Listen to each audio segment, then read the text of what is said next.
Ladies and gentlemen, this is Rex Bear with Leak Project. I've got Diamond from Oppenheimer Ranch, and this is extremely exciting, ladies and gentlemen. You could say now, are we talking Q from Star Trek? I like that guy. No, we're not talking Q from Star Trek. We're talking about this Q phenomenon. And this is an awesome opportunity, ladies and gentlemen. Lee Wilbarger. Did I say your last name properly, Lee? Yes, sir, you did. Thank you for having me. Lee, are you with us? Yeah, I'm with you. Ladies and gentlemen. Hear me? Everything just froze up. I got you, Lee, loud and clear. Lee, do we have you with us? Yeah, I'm here. Oh, my I don't goodness. know why you're not hearing me. Yeah, we're good. Thank you for being on the show. And Diamond, turn off your video because. Okay, Diamond, turn your video off so we can get some bandwidth. Okay, I can hear everything here.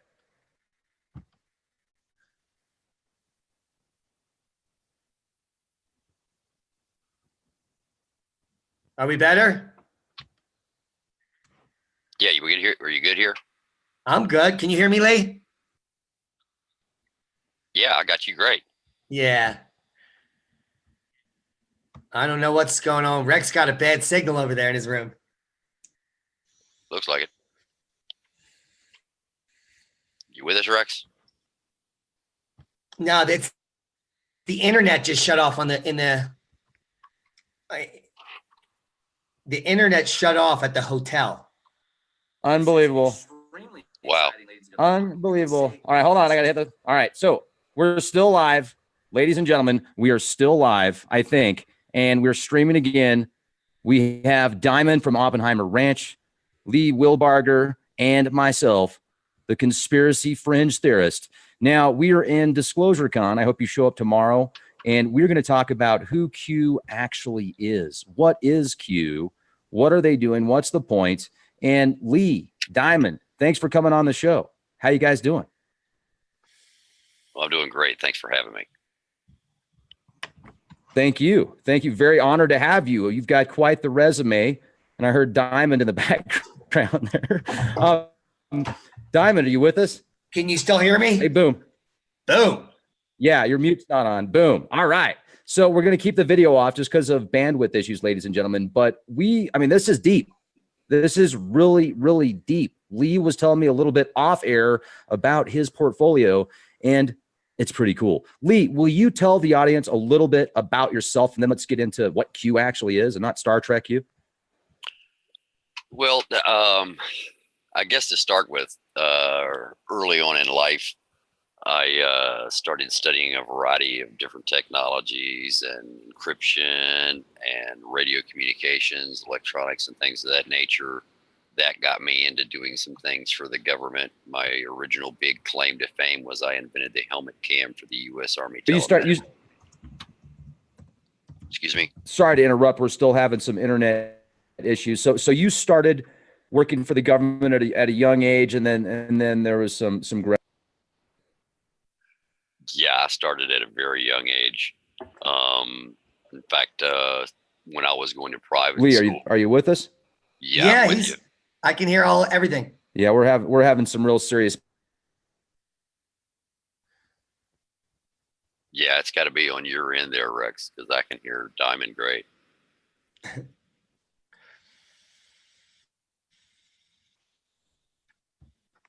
This is what happens when the government doesn't want you to talk. Yeah, it's crazy. It's like me and you can have the conversation. Right. Oh, everybody always says that when they hear a beep on my phone call, they're listening to you, Lee. And I was like, they have been since '86. So there's nothing new now. Yeah. And he's completely gone now. So how are we still talking when he called both of us? Isn't that guys, crazy? How's it going? Yo.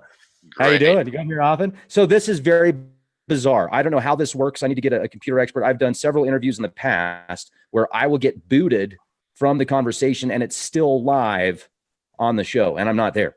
Yeah, it's weird. But it happens. So I'm glad we're back. And did you, I didn't hear anything you just said, Lee, because I literally got booted. So did you have an opportunity? It's weird how it's me that gets booted though. And Diamond, we're on the same Wi-Fi. We're using the same Wi-Fi in the same hotel. Yeah. I get booted and you're still on. Conspiracy, ladies and gentlemen, we're swamp gas. from Uranus. Well, Lee just said that it happens a lot when we get online that they start screwing us, especially when we talk about sensitive things. Oh, I've had. Well, you know what? We're not going to get. Go ahead, Lee. Yeah, I've had my phone beep and do all kinds of weird things when I start talking about things at times. So normally they'll beep at me once and then they cut me off the second time. And then, of course, if I'm talking overseas, like to the UK, if I say anything about anything, I mean, not even stuff that's classified, just get close, the line will go dead. They just cut it. Because the UK listens to everybody. And believe it or not, you pay for that. In the UK, you pay for their government to monitor your phone calls. No. You know, what's interesting is I've been keeping track of my phone where it gets routed through now for at least 5 years. And oftentimes when I look, it gets routed through the Department of Defense. And sometimes it gets routed through the Department of Labor and Pensions in the United Kingdom, which is very bizarre. And it's like, why would you route my phone through the United Kingdom, through the Labor and Pensions? And it seems to me like that's just some kind of front. Well, they don't have to do it as they don't have to do it as a front. They can monitor. Back in the 90s when Nortel first got started and broke out from, part of the Canadian phone company, because they were all part of it. They were like the maintenance and works division of their phone company. But Nortel broke out and started buying all these other companies. And I was involved in Echelon at that time. And so we were actually designing circuits that would go into a backbone network that was parallel to the existing internet. And we were doing it under the auspices of saying, oh, it's a redundant network. It wasn't redundant. So we had our own private stuff running side by side with what everybody else was running. And then in the routers and all the switches and everything, we had electronics where we would just monitor it straight off of it. So we didn't have to route you through us at all. In fact, you could be having a phone call on a cellular network to a friend on that same cellular network, actually operating on the exact same tower in that cellular network. But because the signal was coming in through the tower and then going back to the MTSO, which is the mobile telephone switching office, and was routed through the MTSO back out to the other telephone that was on the exact same tower, we would intercept it inside the MTSO, and you never saw it go anywhere, but we still heard every word you said. And by 2006, we had compiled, I think, 1.9 trillion files of information, or at least that was what the government had done. I was just a humble assistant who helped them do whatever they needed to do. Now, Lee, did you have an opportunity? I didn't hear it because I got booted for a minute, but did you talk a little bit about what we were discussing off the air about how you kind of work for many of the alphabet soups? No, I didn't get into that because you had technical difficulty. And you had asked, what was the, who I had worked for. And in, the 30 some years that I've been doing this, I've worked for basically everybody in the U.S. as well as in other countries that are allies to the United States. Most of the Five Eyes, the Five Eyes, the only ones I haven't worked with is New Zealand. So, and I've been, in those countries. I've been over to the UK several times and done things with those folks, to Canada and other places, and had the Aussies come over here. But somebody asked about me. There was a colonel in a meeting with Secretary of Defense William Perry in the Pentagon a number of years ago. And everybody in the meeting was either wearing a three-piece suit or they were wearing a U.S. military uniform of a colonel or higher up to a 4-star, as well as the Secretary of Defense and Undersecretary of Defense were in the room. It's probably about 25 of us in there. And after the meeting, one of the colonels had asked one of the generals who I was, and the general didn't know. So the general went over to William Perry and asked him who I was. And William Perry said, "Oh, that's Lee Wilbarger," and then didn't say anything else. So the general turns to the Undersecretary of Defense and like, "Do you know Lee Wilbarger?" And at the time, I'm walking up behind the general. And the general goes, "Oh, yeah." And he says, "Well, who does he work for?" And the Undersecretary of Defense says, "Oh, Lee, he doesn't really work for anybody. He's the invisible hand of the U.S. government. He doesn't show up anywhere, but he makes a lot of things happen. And so that's basically what I've done over my career. I don't work for a particular agency. I'm on a very short list. And when the, how shall we say, politically correctly, when the feces impact the air handling device, my phone rings.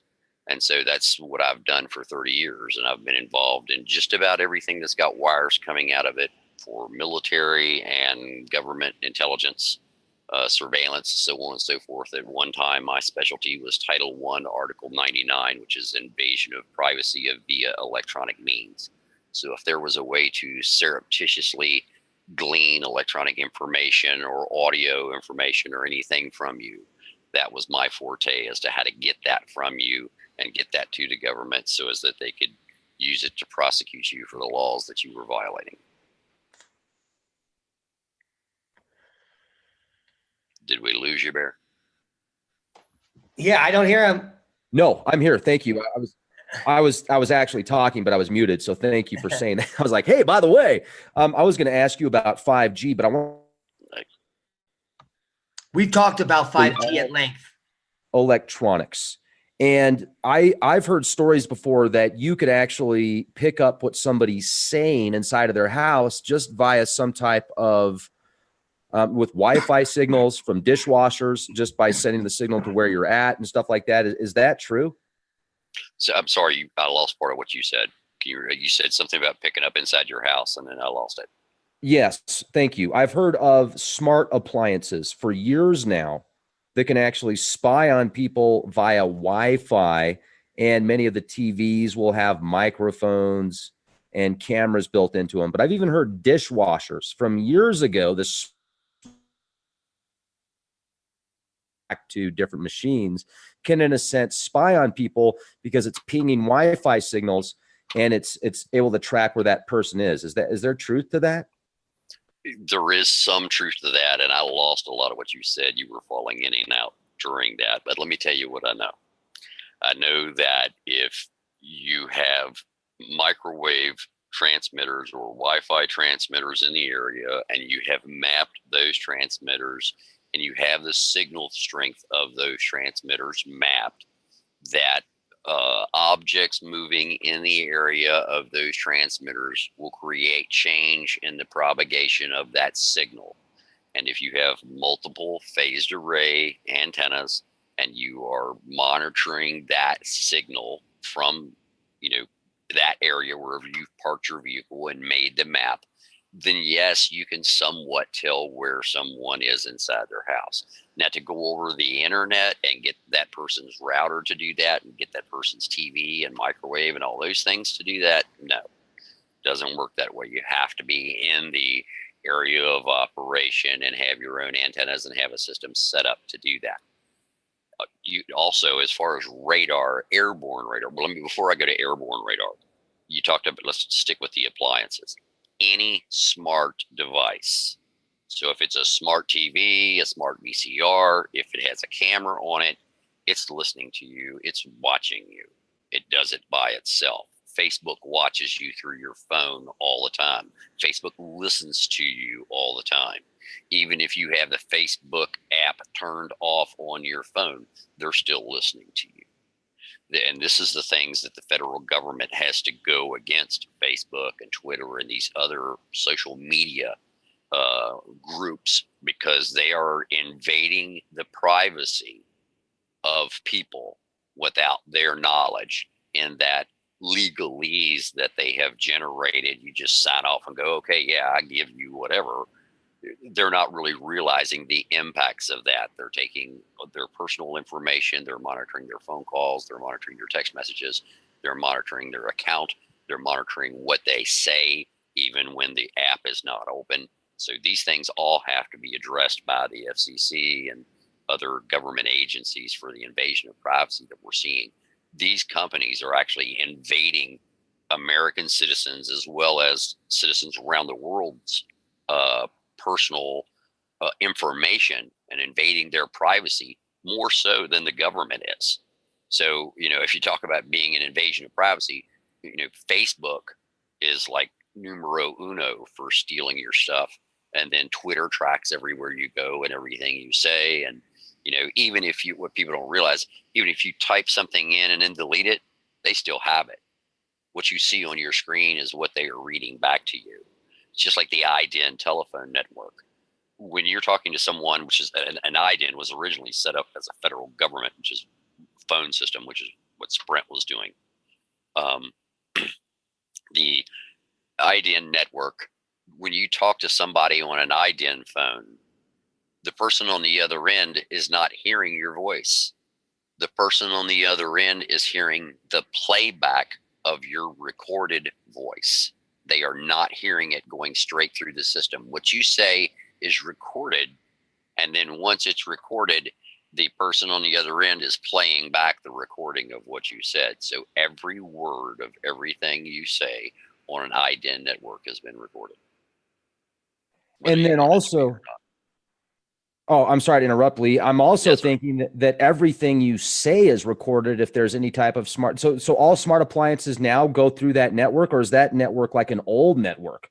No, that's the old network. That was the old Sprint cellular network. The IDEN network is what I was talking about there, specifically with Sprint cellular. Now, the new networks, they still record everything, all of your calls, who you called, when you called, and how long the call was, and what the telephone number is all recorded. The voice of that is not. All your texts and so on and so forth are. Now, if you're under, investigation for something and you're part of, the thousands of people that are under surveillance, well, then, yeah, they'll record every word. But normally in the system, every word of every phone call is not recorded. Just when it was placed, where you were, the tower, so on and so forth, where the person you called is located, their tower, their network, so on and so forth, and who called who and how long that call took place for. And what they can do with that is the Australians back in, I think it was 94, might have been a little bit before that, but the Australians came up with a software called NetMap. And what the NetMap would allow us to do was to go into a database and do data mining of that database. And it would show all the connections between all persons. And what I was tasked with was trying to find people who were making cloned phones. And what was happening is, back in the day, if you could program in the SID, which is the system ID number, and you could program in the telephone number into the phone, and you could program in the ESN, which is the electronic serial number, into the phone, you could clone somebody's phone and go to the other side of the country and pick up that phone and make phone calls on it all day long. And the system had no way to know that there were two phones operating in the system. And so that person could make phone calls all over the place. So what smart guys would do is they would go into an area of rich people, and they would sit there with a device that would read the ESN numbers of these phones, and they would do something called autonomous registration. And what autonomous registration is where they pulse out a signal that says, who all's here? And everybody that hears that responds back with their ESN, their numbers, and so on and so forth, back for the autonomous registration. And the guy just records all these. Then he would go and he would sell those for $20, $30, $50 a piece to whoever wanted to buy them. And the guy would get rich, and the phones would work for a month. And at the end of the month, the phone bill would come in and it would be $100,000 because he had sold it to everybody. And then they would kill that phone, and then they would have to call this guy back again and then get another telephone number. So what we did was we took the national telephone database and we fed the national telephone database into NetMap, and that allowed us to see who was calling whom and when. And it allowed us to identify exactly who it was that they were calling back to, because everybody from these telephone numbers would call back to this one number to ask for the next phone number because they knew the end of the month was coming up. So that's how we would find that guy. That's how I found him. And then we developed a small handheld system that would allow us to track this guy in a mall. And we actually tracked him down the first guy we tracked down in a mall in Miami using that system. So the federal government still continues as part of Echelon, that system to track who talks to whom and when and where and for how long. And when you look at the mapping of it, the amount of time that you spend talking to someone, it makes your line between you and that person thicker. So if you very rarely talk to them, it's a really, really thin line. If you talk to them a lot, it's a really thick line.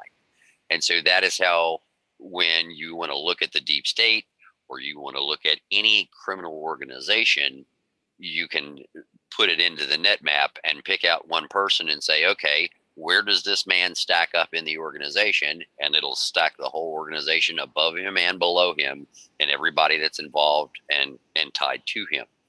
And that's the same technology that I used against Q for QAnon when I wanted to find out who Q was, because I've been following that for some time, and I don't believe they are who they say they are. So, but I did want to add one thing before I stopped here. You had asked about the radar in your home.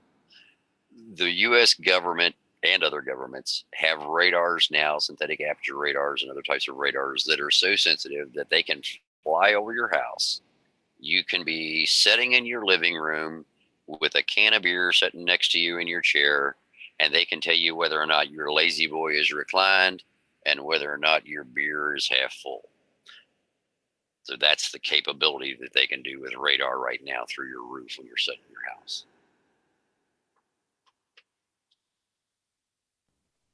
All right, That's wild. That You is wanna just get on- wild. you want to talk What's about that? you want to talk about Q real quick? Yeah. Yeah. You know what? Let's get into that. Who is Q? Well, can I give a quick background? That QAnon is a right-wing conspiracy theory which began October 2017. Post on the anonymous image board 4chan by someone using the handle Q, presumably American individual that later grew to include multiple individuals. Now, lots of people have differing information on the who's at the bottom of this. Hillary Clinton, George Soros, blah, blah, blah. Q is a reference to the top secret Q clearance, but Lee has uncovered almost all the information we need to know about Q. So Lee, do it. So when I heard about Q originally and heard that it was a group of American soldiers and American intelligence individuals and so on and so forth that had clamored together to do all these things to help get Trump elected and so on and so forth, I'm like, okay, great. This is a wonderful thing. You know, I got patriotic friends. They're trying to help out, you know, to keep the United States, you know, sovereign nation and not give our plutonium or uranium to other countries or sell it to them and not sell out the U.S. So I started following Q. Going, okay, yeah, the guys are putting out good information. And every time I would see these Q posts, I'm like, well, I already know that. Well, I already know that. Well, I already know that. And I'm like, you know, what new are you giving us? I wasn't seeing any new information because I've got my own information channels that come in. And, you know, some of the stuff I'm seeing on Q, none of this stuff is classified. It's not even near classified. And I'm like, what's all the game here? And then you have these people that want to do this gematria with the numbers and, you know, 17 and all this other stuff in these messages that Q puts out. Well, I know how to do all that stuff too. And they've got this guy, Serial Brain too, that, you know, comes up with all of these decodes. And, you know, I followed him for a while and I'm decoding the stuff myself. And I'm like, dude, where the hell do you come up with this? So I stopped following him because he was just so far out left of what's really going on. And I'm like, you know, this is insane. And then they're talking about planes being shot down and missiles being fired and all this other stuff. And then the thing that really set me off was when they posted the photograph of what was supposed to have been the president's office on Air Force One, of which I know exactly what it looks like. And so they say it's supposed to be a reverse image into a gold iPhone. Well, the problem is in real life, when you're standing at the doorway and you look in, the president's desk is on the left-hand side. The seating area is on the right-hand side. The windows, of course, were on the far side. So if you were using a cell phone and you're taking a picture of that room in a reflection of that cell phone, that would mean that the desk should be on the left and the seating, or excuse me, the desk should be on the right, and the seating area should be on the left, because it's a reverse image. You're seeing it in a mirror, but you're not. So it's a forgery. And so that immediately told me that Q is not real, because you are not going, if you have access to Air Force One to do that, why would you try to make a forgery of that? And how could you be so stupid as to not catch that? So that was the first thing that set me off, that, okay, somebody's not telling the truth here.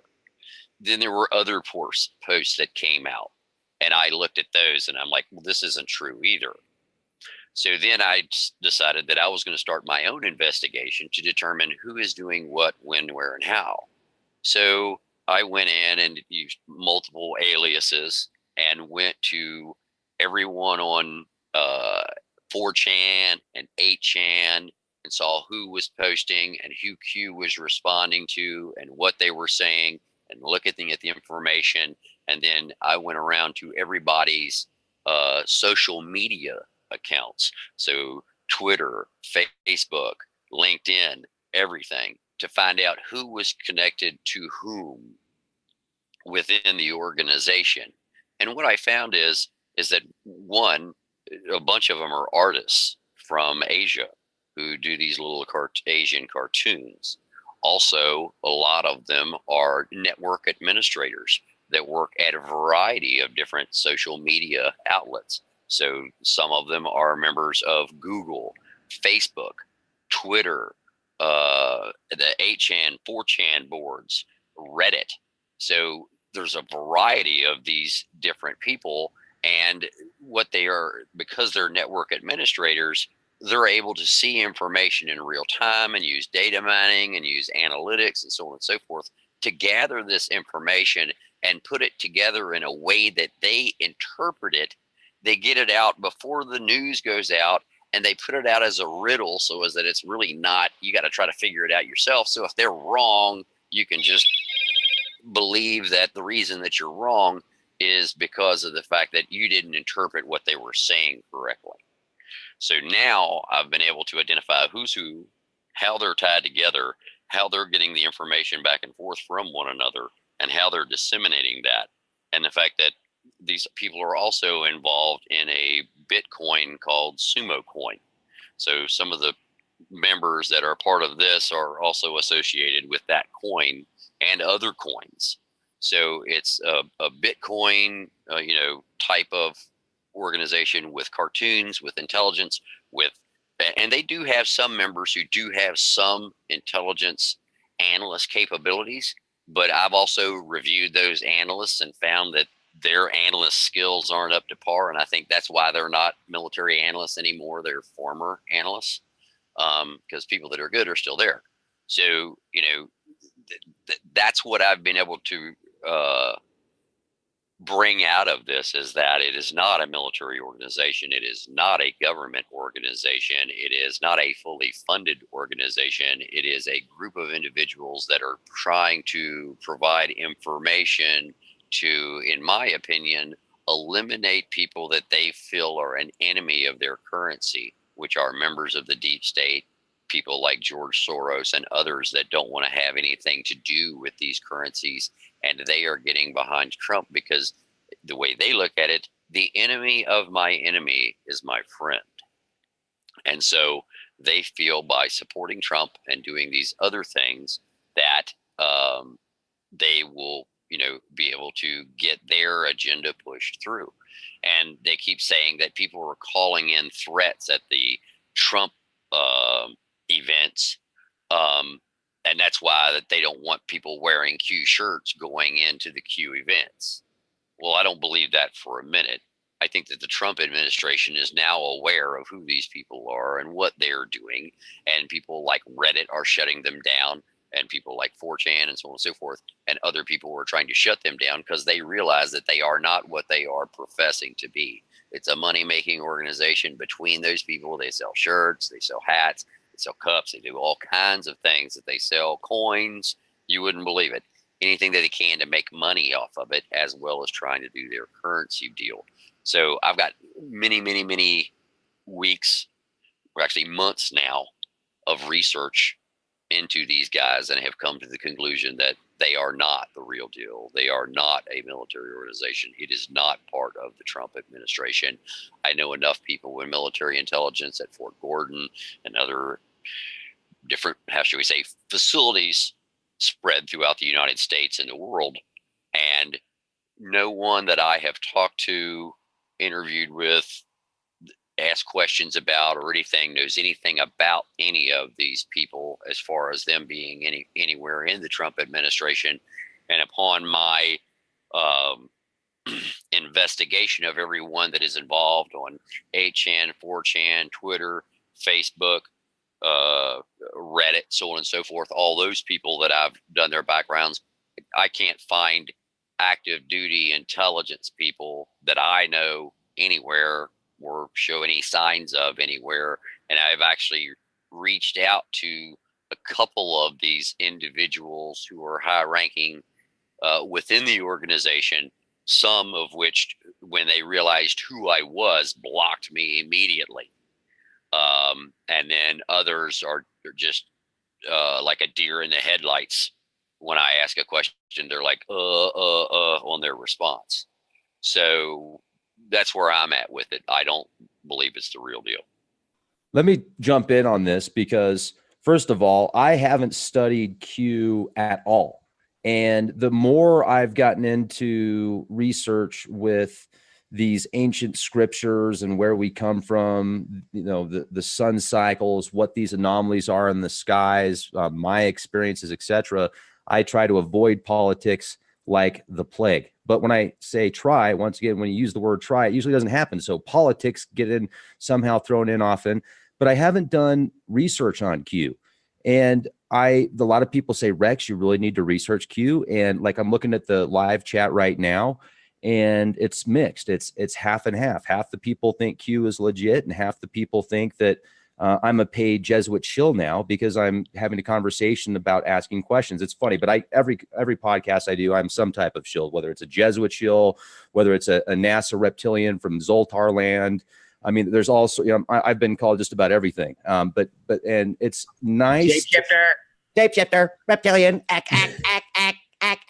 So I would say, so I appreciate that. And I like to hear what people have to say, and I like to hear all sides. And you're not even saying anything bad about Q. You're just saying that they're not the information that you have put together, they're not a military organization. But I mean, it sounds to me like they are at least wanting to get out of the, this centralized system of control and get into cryptos. Now, I think Bitcoin's pretty cool personally, just because it's another form of exchange where you can be the master of your domain. You can have that you can have keys that are, they're worth millions of dollars in the palm of your hand. You don't need permission from a bank to move that money around. But then now you've got all these other weird coins that are coming out and such. And I think that a lot of those are gonna fall off. But so, I mean, Q, it sounds to me like they're just a bunch of intelligent people that have certain agendas, and they're using information that's readily available, and they're pushing it as they could be anybody. Right. And look, people can go on my Twitter feed. I'm Lee Wheelbarger, WHEELBARGER. And they can see that I have posted Q posts. I have shared Q posts. I have commented on Q posts. I've been positive of Q. Where Q has went astray, I have actually tried to, how should we say, nudge him back up onto the tracks to get him going in the right direction. Like if he, goes off to try to say that the Q400 plane that the kids stole in Washington, D.C. had something to do with Q. No, it didn't. The guy was mentally unstable and did a loop in the aircraft, which is quite possible to do, and crashed the thing. You can hear from his voice. He said, well, I was just going to fly it a little bit more and call it a day. He did. He crashed it onto an island. You know what? Let me jump in on that real quick. And sorry to interrupt. The island that he crashed that on, Ketron Island, there's about 30 or 40 families on that entire island with just a couple services a day for ferry service. But what's interesting is I have friends that live on the island right next to there on Anderson Island. And they were telling me like, yeah, it crashed on Ketron Island. So what a trip, man. That whole experience was weird. Right. But again, it's a guy who was unstable. He had Right. a problem with this. And see, this is the thing. All right. I've been investigating this stuff and supporting investigators for 30 some years. And I've helped investigate everything from, I mean, you name it, I've done it with the DEA, helping the FBI or whatever military intelligence agency it is, or even helping other governments overseas that are U.S. allies dealing with communications and intelligence and encryption and so on and so forth, and fighting their enemies and gathering intelligence. So when all these Q posts would come out and they would go, "Oh, it's this," or Serial Brain 2 would say it's that. Well, then I would go and I would investigate that, and I would go and do it through my own channels, and come to find out it's bogus.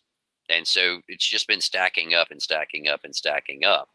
And so finally I made my move about a week ago.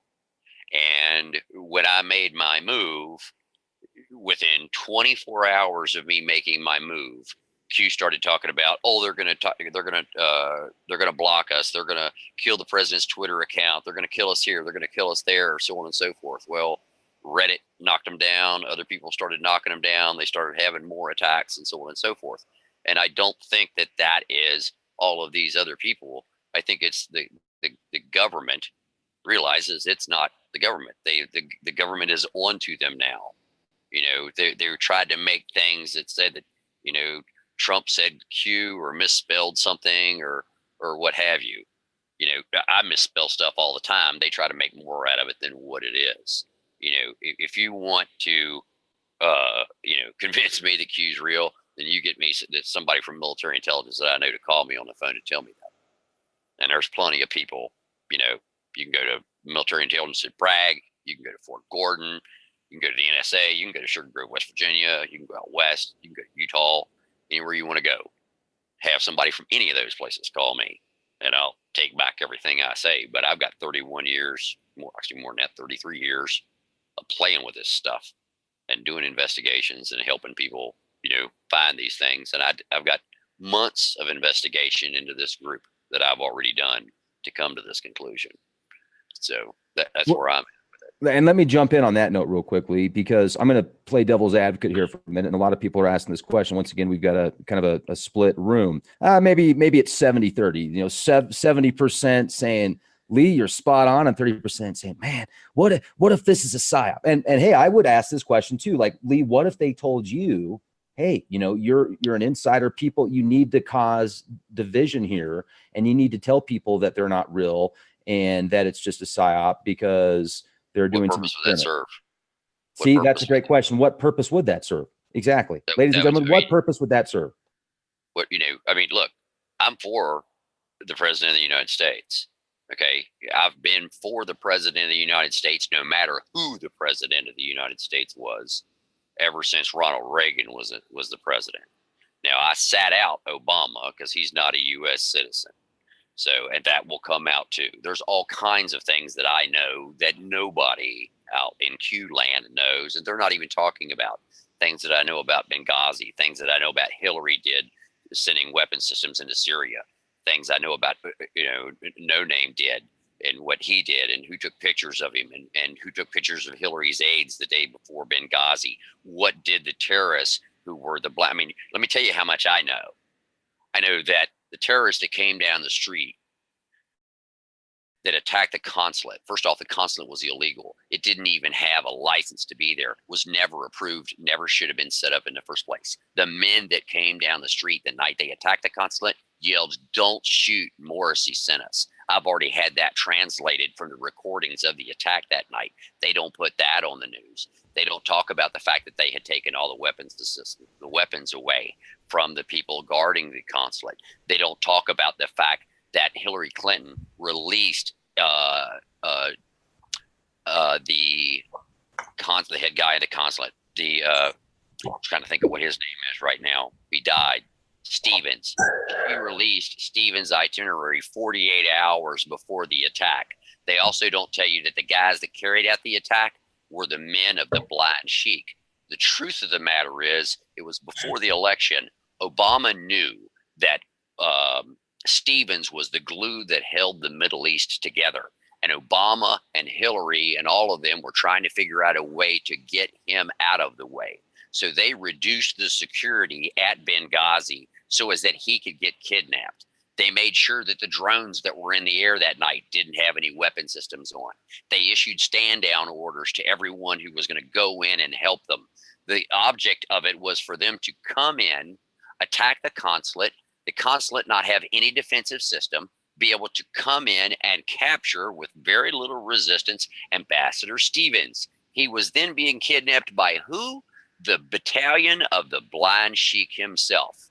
And so what they were going to do is kidnap him, take him to a separate location, hold him for ransom, and then offer to trade him just like they did Bergdahl. Bergdahl was the test to see if they could get away with it.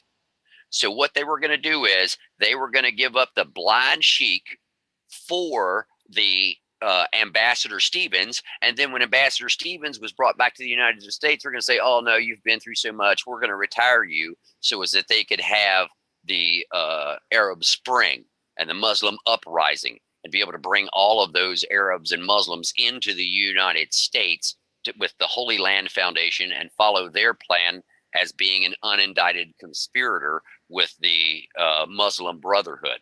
I mean, I've been doing this shit for 31 years. So, you know, that's what's going on. Q doesn't talk about that. He doesn't talk about all kinds of other things that I've known that have happened. He doesn't talk about Obama had his own private server and his own fiber ran into the bottom of the White House. You know, they don't talk about that. If they were intelligence and they knew all these things, they wouldn't just only be talking about what's in the news that shows up just before they make a Q post. And that's the thing. You can't find anything in a Q post that you can't find in a news article somewhere else. A Q post never brings you anything that is not already printed somewhere else. I challenge someone to find something that Q has ever posted that is not mentioned in a newspaper article or somewhere else in regards to that, you know, from a news organization. Okay. Well, once again, I certainly haven't done any research into Q, but all those that are listening, that's a great challenge. That's a strong challenge. Do your own research and find out for yourself. And if you've got new information, bring it to the table because, hey, any information is great. Now, I was hoping that I could talk to you about this also, Lee. I've got about 20% left battery on my laptop right now, and I've got no charger for it. And I really hope that we can have another discussion because it's a real honor to be able to hear some of this information from you. You have a network of, you know, friends and connections that, I mean, I could only dream of. That's wild. I'd be like, hey man, tell me about this. Anyway, I would have too much fun having all your friends, Lee. And if they could give me the information, but they'd be like, hey, I could tell you, but guess what? Then I'd have to anyway. So, all right, Lee, 5G. Tell us about 5G. 5G is not mind control. 5G is a new form of wireless that uses the same technology as a phased array radar. And so everybody's worried about, you know, 5G irradiating everybody and doing all of this, you know, brain damage and mind control and all this other stuff. It's not like that at all. In fact, in 5G, you use almost only 1/100th of the amount of energy to make the phone call that you would if you were using a regular cell phone. And you say, well, Lee, you know, how does that work? Well, it's really simple. In a regular cell phone, the antenna on the tower is like a floodlight. And that floodlight is shining in a pattern of 120 degrees out from that tower. And that antenna is called a sector. There are 3 of those on each tower to give you the full 360 degrees. And that floodlight has to flood that entire area with energy, RF energy, for your phone to pick up. On the other end of it, your phone broadcasts an omnidirectional signal. It's like your antenna is a little fluorescent light, and it broadcasts the RF energy, radio frequency energy out, just like light coming out of that antenna. So it has to broadcast in 360 degrees. So it takes a whole lot more light to light up the entire area around you, or a lot more energy than it does to just have a little simple like laser beam. So what the tower now does is, as opposed to having this giant antenna that puts out 120 degrees. It has, up to date now, as many as 256 little antennas on the face of this thing that are each about the size of a postage stamp. And each one of those little postage stamp antennas is an antenna just for you. And that antenna is actually capable of being pointed just like a laser beam. So it only fires the signal in a beam directly to where you are. You, on the other end, on your cell phone, have an antenna inside of that phone that also fires a beam back to the tower. Now, how do I know about that? Because I helped design some of the antennas that are in the cell phones themselves. So that antenna transmits back to the phone. So if you move to the right a little bit and your signal's coming back and it's hitting that little postage stamp antenna on the tower, it sees that and goes, oh, you moved to the right a little bit. Let me move my beam. And it moves its beam to the right to shine back on you again. And so because they are able to use multiple frequencies, they are able to point the beam directly at the person. You can now have a much higher throughput, a much better signal quality. You can use multipath by bouncing the signal off of a wall and coming back and hitting you. So say that the tower's down the street, but you're standing on the backside of a tractor trailer. Well, the signal's not going to go through the tractor trailer, but I can bounce that signal off the building next to you and hit you on the backside. So I've got better coverage for you using multipath. So it is a much, much better technology. It will allow your phones to last much, much, much longer because they're using so much less energy, and it frees up more bandwidth. So now you can stream video in at the same time and do all kinds of things. So we'll open up a huge amount of bandwidth so people will be able to download massive amounts of information back and forth over the network, and it saves energy. It only uses basically about 1/10 to 1/100th the amount of energy that your current cell phone and the current tower do. So that decreases energy demands, and it's a green thing. So I love it. I need to jump in on this, Lee, because I don't know if I don't agree with you on the 5G thing, and here's why. The 5G, first of all, I know it's 5th generation, Yep. and it's a network of different technologies. Yes. There's different companies that want to use different frequency bands, and they're saying that if you want real 5G, you need at least 28 gigahertz. And 28 gigahertz, no matter, I mean, that's microwave.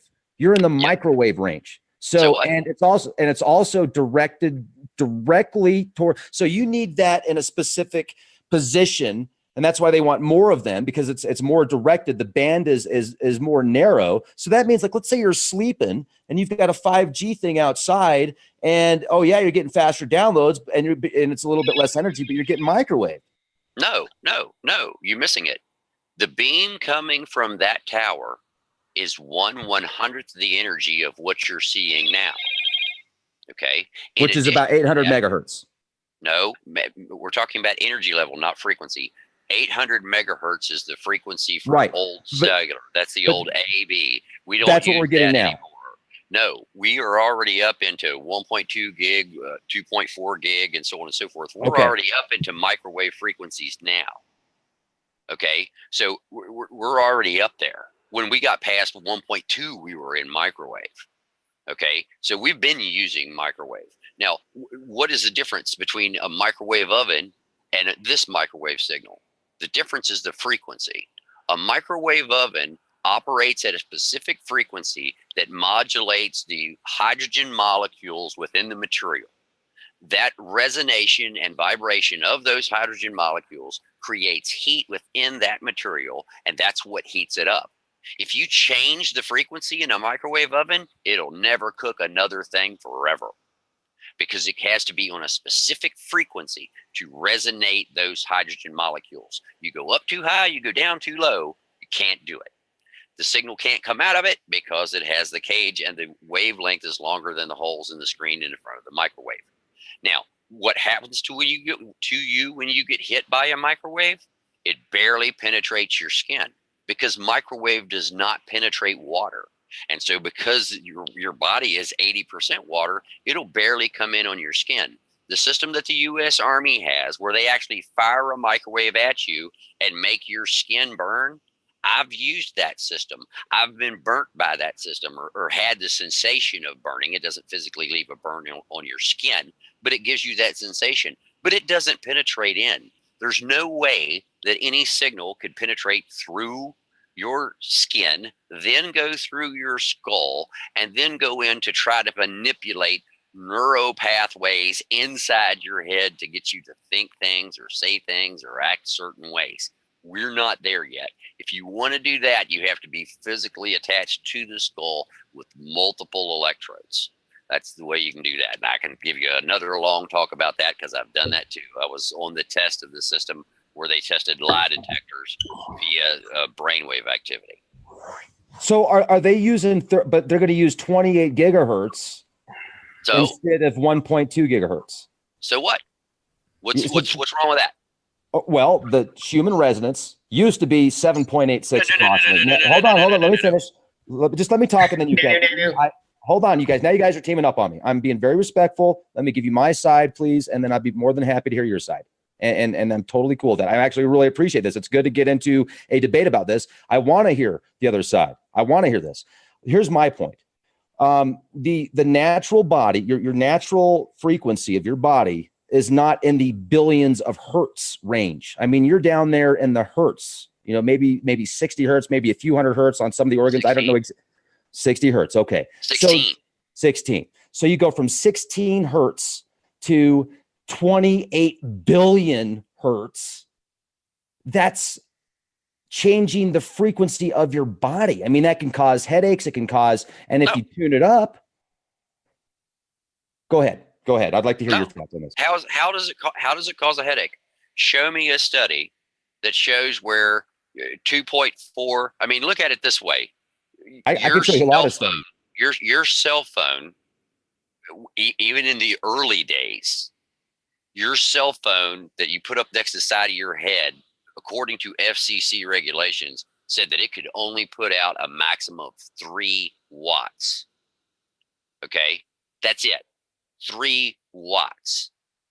When you look at your TV, your CR2, the old CRT tube, you're receiving way more energy than 3 watts from that tube, which is firing an electron gun directly at you. You have radio stations that you drive by every day that are emitting 100,000 watts, 300,000 watts, 500,000 watts. You drive right by that tower every day. Do you get a migraine when you go by? No. You talk about how is it going to affect human resonance. There is 1,360 watts per square meter hitting our atmosphere of solar energy coming in all of the time. That's 1,360 watts of noise energy coming in. How is a 3-watt cell phone going to be able to outpower 1,360 watts per square meter? It's never going to happen. That's a mouse compared to a jet engine. It's not that will never affect the human resonance. Besides that, the antenna does not point up. The antenna points out and down, normally with a 3 to a 7 degree down tilt. Because they don't want it to propagate. David, you're coughing in the mic. Oh, my bad. I was like, hold on a second, you guys. I'm going to interrupt the conversation and unmute it and cough on you both. Thank you, Diamond. I think that was good for us. So, okay, so human resonance. The only reason I didn't bring up the human resonance, and I'm worried that it's going to mess up the human resonance. I'm referring to the natural order and the new digital era. Now, especially in the military. I have family in the military. My dad was a Golden Knight, and we were talking about chemtrails the other day. And he said, you know what? Absolutely. If the military can use chemtrails in a way that's going to help them, of course they're going to do it, because that's the military. They're always looking for an advantage. So I get that. And I get how, hold on a second.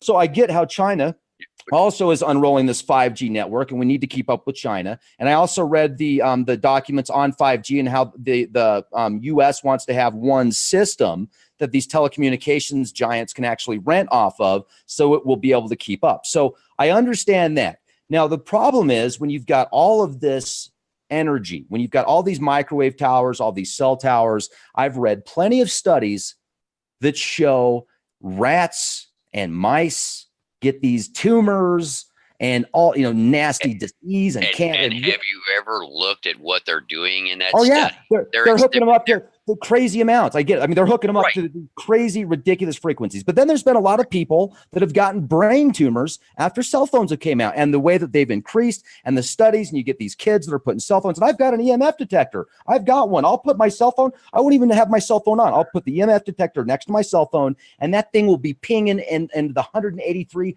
microteslas per square meter.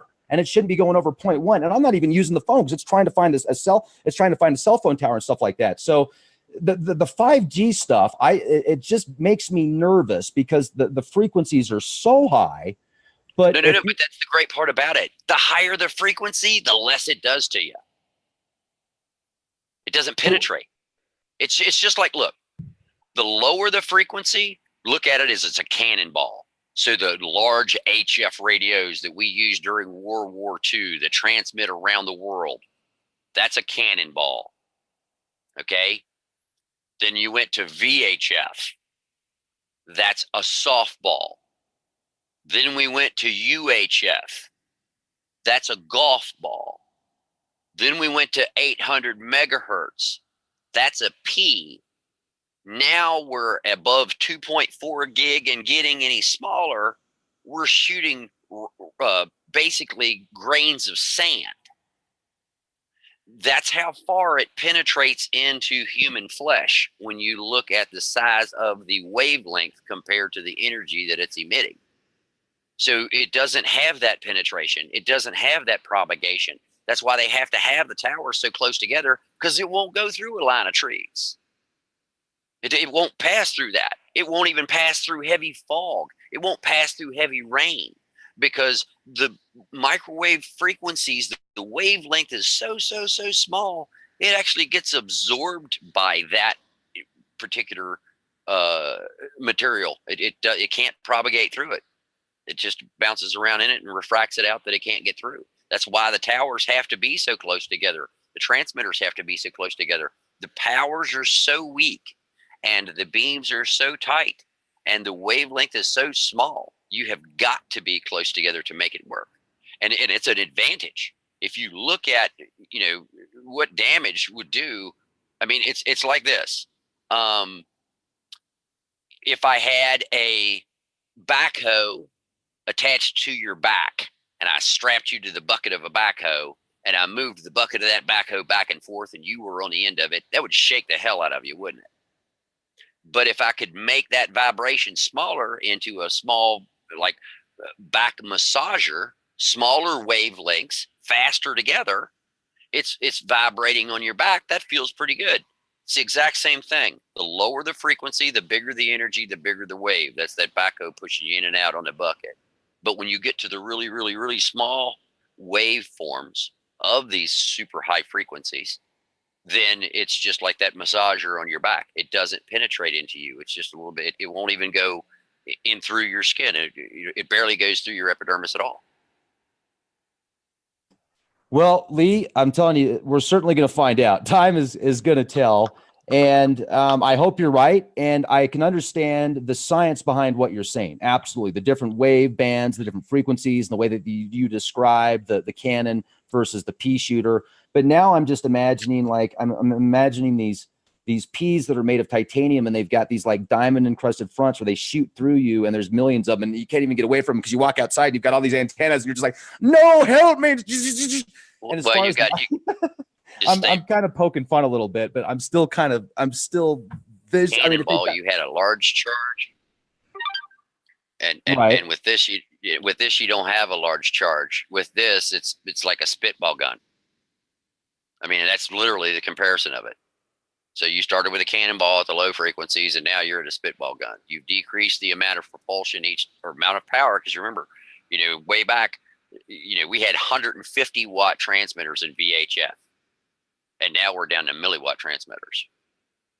Those are hundreds of watts, 1/100th of a watt, as opposed to hundreds of watts, because we used 150 watt transmitters with a 5/8 wave gain antenna on it to be able to emit way more than 150 watts out of the transmitter. And so it's not there. If anyone was ever going to have a brain tumor or be dead from a cell phone, it would be me, because I hold the record with Cellular One as the most used by an individual phone user in their history. So I've got lots and lots and lots of hours or days or what have you of a cell phone strapped to the side of my head, because I used to have to go test all of those networks for the government or for the individual manufacturer or for the RSA or MSA that was installing that cellular network in that region. So yeah, if somebody was going to be brain dead from it, I'd be the guy. I knew it. You worked for them, ladies and gentlemen. No, I'm joking, Lee, but hey, that's good. That's good. That you don't have a brain tumor. I know people that Not yet. Yeah, I'm sure there were some that say I do, but anyway. Lee, man, I'll tell you, when I got a cell phone, and I even put it on airplane mode when I put it in my pocket, because I literally have a EMF detector that asked Diamond. I had it on my phone today. I'm like, hey, dude, look at this. It's on airplane mode, and it's still, and so I know that everything's within reason. Now, what you're saying is making me think about this. For example, the sun, you're getting a ton of radiation from the sun, and the frequencies can be all over the place. I mean, it is. The sun puts out every frequency. Yeah, so it's everything. That's the noise we hear. That's the image you see on your TV when it's not connected to an antenna. So, okay. So what I am thinking then is what you're talking about is this 5G technology. And even though it's up in the higher frequency, it's just such a small amount that in theory, and you don't have me convinced on this, but I definitely understand what you're saying. And I appreciate this. And I always love a good debate.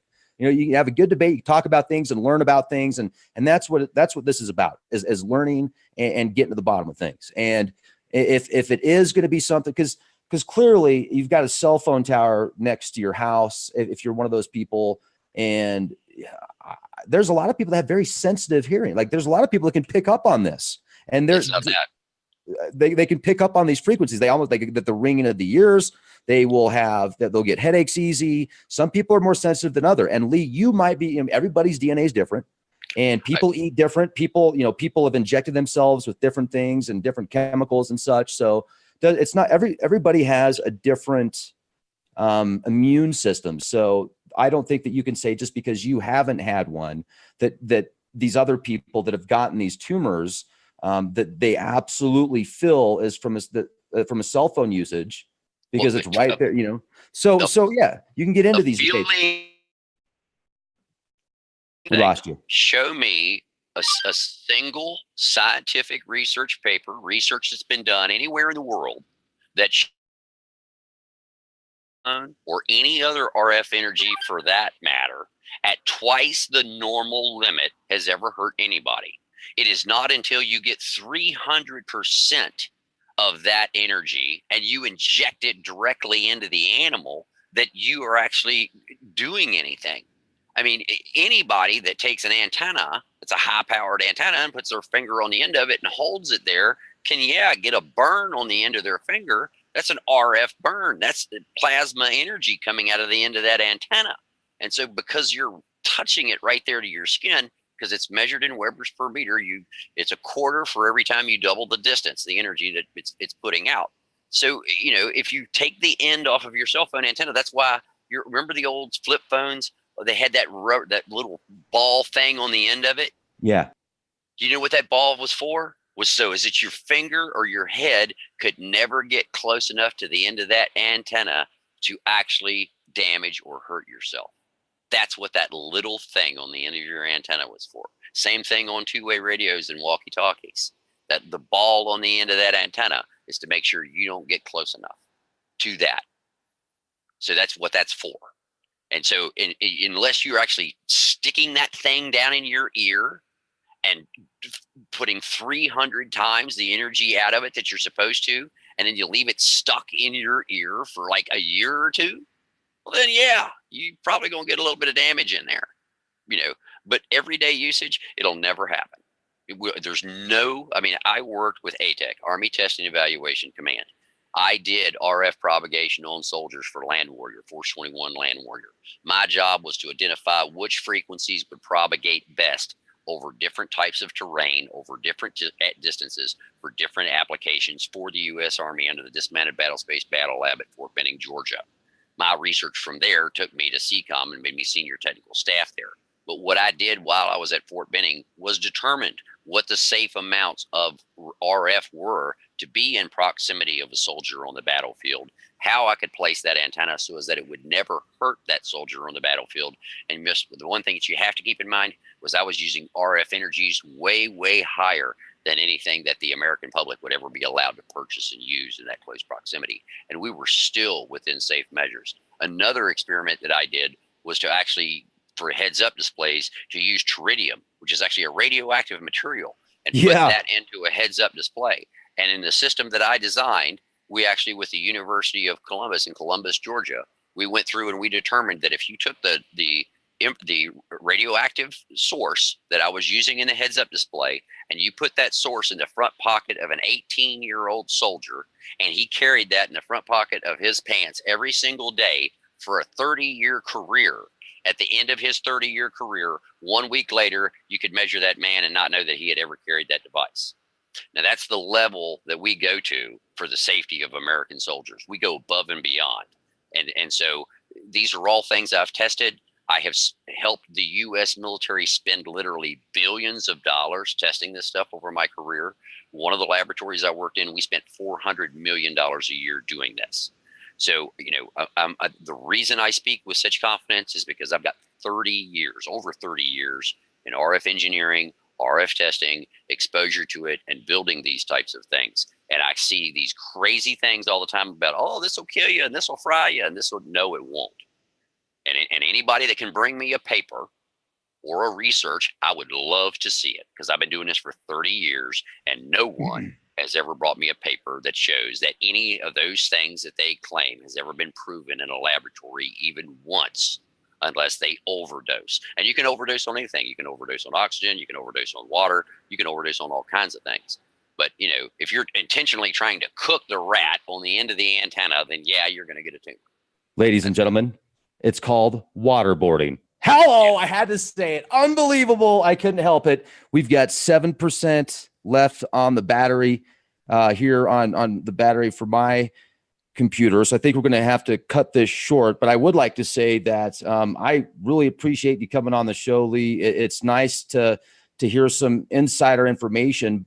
And I would like to have another healthy debate with you. And I would like to share with you information on that I have compiled. And I've read the white papers, I've read the essays. I'm not just going to come to you blindly and say, hey man, I heard this one dude got cancer because of this one phone company. No, I'll actually bring and we can talk about it. We can look at it. And also I would love to hear about your experience in the future on a future podcast about the experience that you had, that incredible paranormal experience, and what you're doing with getting off the grid. One thing that I want to say, folks, that's really cool about what Lee is doing is he's putting together the ultimate survival off the grid system that I want one, and you're going to want one. And I think everybody wants one. They're awesome. So Lee, I really appreciate you coming on the show, man. Thank you for doing this. And Diamond, thank you for getting us together. And yeah. Electric Blue Solar Yacht. Yes, electric blue solar. Yep, and also I would like to go on the air with you sometime and talk about. I was one of the rescue workers at the Pentagon. I actually put the flag up at the Pentagon on 9/11. I got there right after the building collapsed, and Lee, you saw UFOs when you were younger too, right? Yeah, I have seen a UFO for an extended period of time. Oh so, yeah. Yeah, I'm not talking about 30 seconds. And the crazy part about that was what I saw when I was 14 years old, I did not understand until I was 27 years old and working for the government. Yeah, the government showed me the technology or gave me the understanding of why that spaceship was shaped that way. I had searched for 13 years to try to figure out why, because everybody says there's flying saucers and they're not. And when you understand the technology and understand how that shape works, it comes on like a light in your head exactly why they would build it in that shape. It makes absolutely perfect sense. Nice. Right on. New nanotechnology, quantum physics, and you're gonna see Q-Wave computers turning into androids. All right, everybody, be excellent to each other. Check out the Oppenheimer Ranch Project on YouTube. Diamond, the legend, also Lee. Now, one more time, Lee, the name of your project is Blue Water, or what is it again? All right, so my yacht is Electric Blue Solar Yacht. And we have a Patreon page, and we also have a YouTube page. And then if people want to follow me, Diamond, hit the mute button. Huh? Hit the mute button. Some of them will beach. If people want to follow me, they can follow me on Twitter at Lee Wheelbarger, WHEELBARGER. And I have a substantial following, not a huge following, but I don't follow people. I follow agencies and news, and that's what I post is agencies and news stuff that's going on around the world with the Grand Solar Minimum, with Q, with the deep state, with what I know about the deep state. So anything that comes on the news that I know something that is on the news in my Twitter feed. So if I post something about it or, a must watch or what have you, then you can, you'll see it there. And I've got people trying to hack my Twitter account as we speak. Oh my goodness. All right, Lee. Well, be safe. And thank you again. Can't wait to speak with you in the future. Diamond, I'll talk to you soon. Ladies and gentlemen, thank you for being here with us. Thank you, moderators, for keeping it real. Go to leakproject.com. Get out here to DisclosureCon. It's another day tomorrow. Be here, Pine Top, Arizona. What else do you got to do? Take a fun drive. Come out here, check it out, and be the change you want to see, everybody. Be the change you want to see.